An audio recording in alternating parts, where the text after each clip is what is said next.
In the skies over Donetsk, the hum of small engines has once again become a nightmare for Russian troops.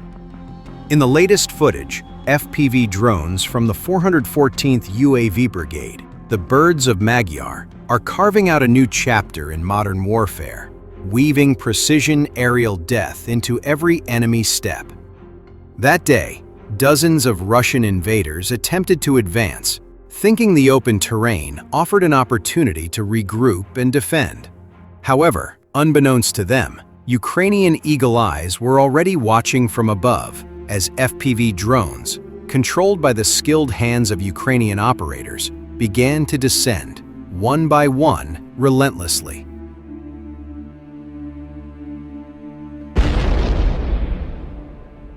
In the footage shows how drone on every Russian invader's head, a phrase not just propaganda, but a harsh reality. Every group of infantry trying to hide in trenches, ruins, or behind small hills was immediately showered with precision explosions.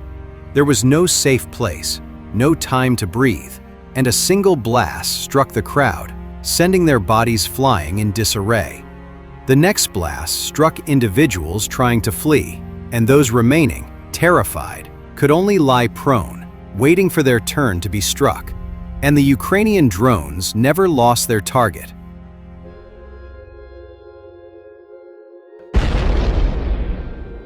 From this attack, thanks to the teamwork on the front lines, the Birds of Magyar UAV Brigade once again proved that technology, courage, and precision can overcome numbers.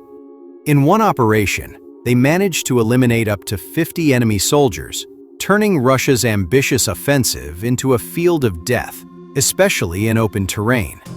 In Donetsk, the sky was no longer just an empty expanse. It was a hunting ground, where every FPV drone became a grim reaper, carrying a clear message. Every step of the aggressor on Ukrainian soil would be met with death.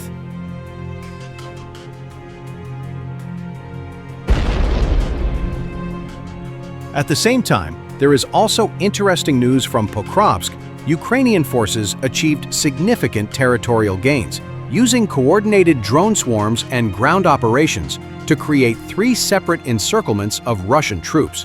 Here, Ukrainian forces are pressing hard in the Dobropilya sector, carving up Russian lines and closing the gates behind the now isolated groups. With hundreds of Ukrainian drones in the air, a third pocket of Russian forces has formed, larger than the other two combined, and time is running out for the Russian soldiers still trapped inside.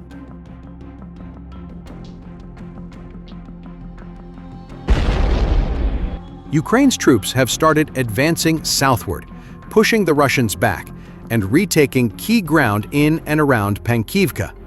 This advance was made possible due to the intensive work of Ukrainian drone operators, working around the clock to spot and destroy every movement of the Russians.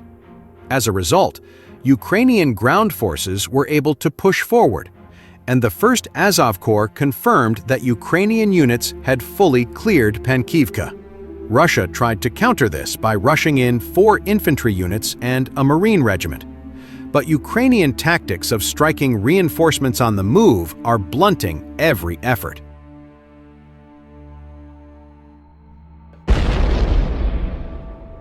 Combat footage shows how successful Ukrainian drone strikes hunt down Russian soldiers, as out of 10 soldiers, only 1 survived long enough to surrender and was taken captive, while the 9 others were already destroyed on the approaches. Further footage shows how a Russian motorcycle assault group was intercepted and destroyed even before reaching the front line and being able to help. However, a supply van was struck directly, erupting into a fireball along with the munitions, weapons, and supplies it was carrying.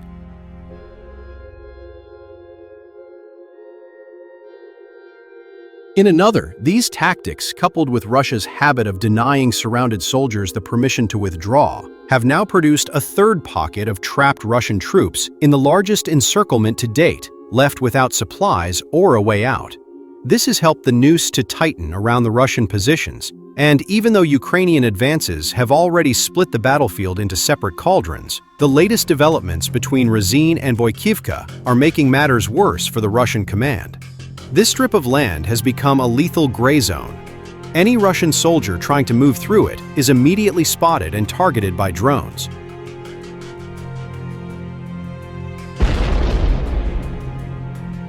Ukrainian operators dominate the area, preventing resupply convoys or reinforcements from breaking in, and even blocking Russian soldiers from pulling back.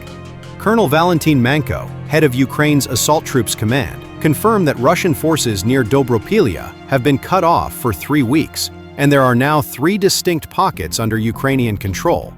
With Ukrainian drones swarming overhead and artillery covering every approach, these Russian formations face the same fate as those in the first northern cauldron that was cleared already.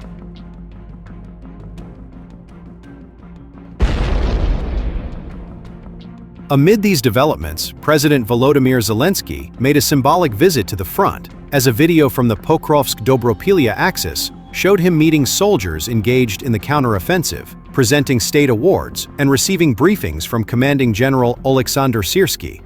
Zelensky used the occasion to underline the scale of Ukraine's progress in the latest counteroffensive operation, in which, despite tough battles, Ukrainian troops have inflicted the enemy with serious losses.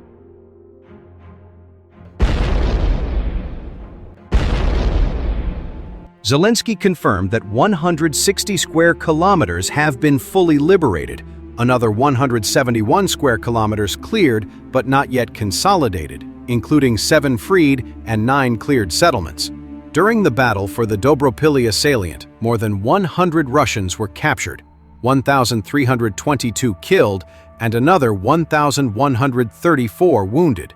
The presented numbers match the evidence on the ground, where geolocated footage confirms Ukraine's steady gains, heavy Russian casualties, and dire situation for the Russian armed forces.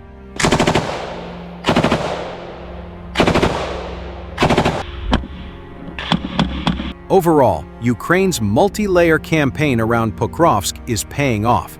By combining airstrikes, drone warfare, and persistent raids against Russian depots and supply routes, Ukrainian commanders have choked Russia's fight to sustain its offensives.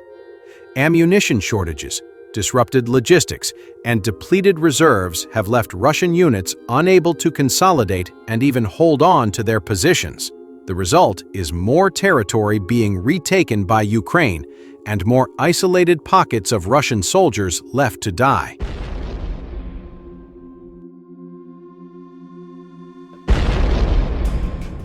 With 3 separate groups now encircled around Dobropilya, Ukrainian forces are well placed to continue their tactic of starving them out before moving in for the kill. For Russia, each attempt to reinforce these doomed positions simply feeds more troops into the Ukrainian kill zones. Step by step, the encirclements and steady counterattacks are not only reclaiming land, but also dismantling the very offensive the Russian command had hoped would